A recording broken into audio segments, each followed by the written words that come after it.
There's been a cosmic conflict raging across the universe.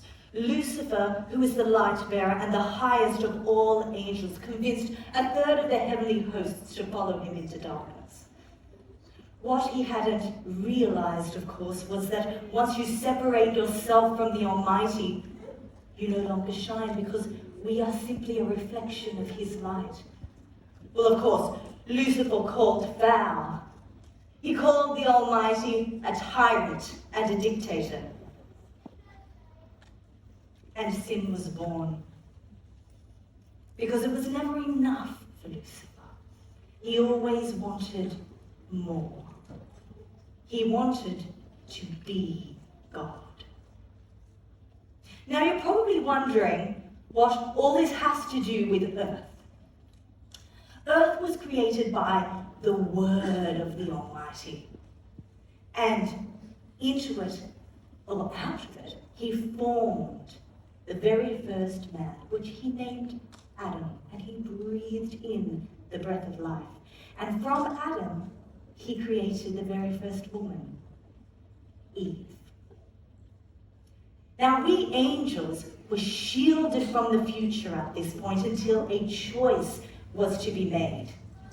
You see, there were two trees in the Garden of Eden. There was the tree of life and the tree of knowledge of good and evil. And Jesus had specifically requested of the humans that they trust him and they not eat of the tree of knowledge of good and evil, for if they did, they would surely die. Lucifer took his opportunity to pounce, of course, and convinced the humans that they could actually be like God and unlock the secrets of the universe if they simply took one bite. But of course, when they did, the light was severed and death was imminent. I will never forget that thread in the timeline. God climbed the crystal mountain with Adam. And when they reached its summit, he asked Adam to call over a lamb.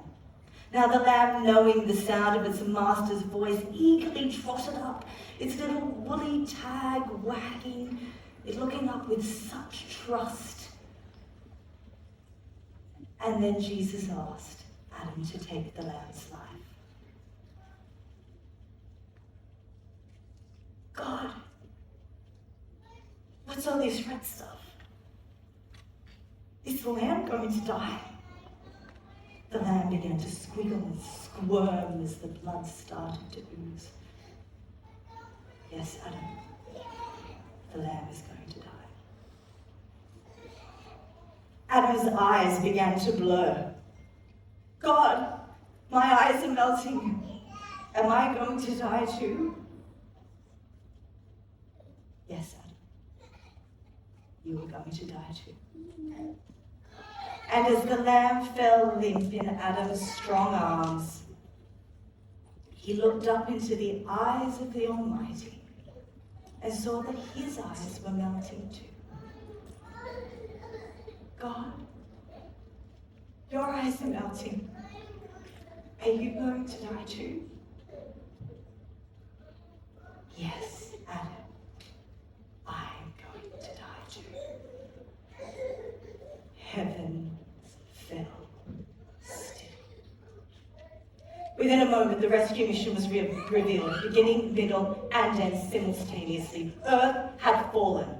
Adam had given over authority to Lucifer, and death was imminent for all humankind. But Jesus had already foreseen this and created an escape route, but it all hinged on one thing: choice.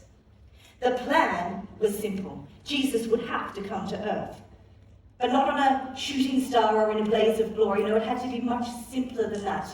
Because had he done that, then humankind would have followed him out of fear, which would have just proven Lucifer's point.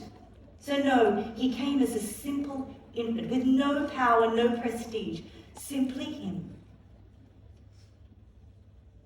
He came to save humanity and bestow on them eternal life. He came to show the true face of God and shatter the mask of Lucifer's deception. But there was still a blood debt, a death debt that needed to be settled. Had we not seen how all this would play out, heaven would have erupted into panic and fear and all would have been lost.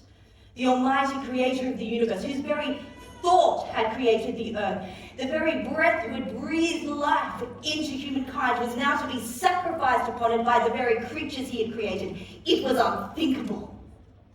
And yet he was doing it. Why save it? Hadn't these humans already made their choice back in Eden?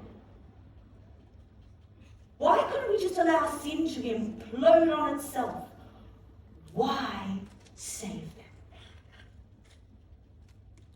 Because Jesus whispered, they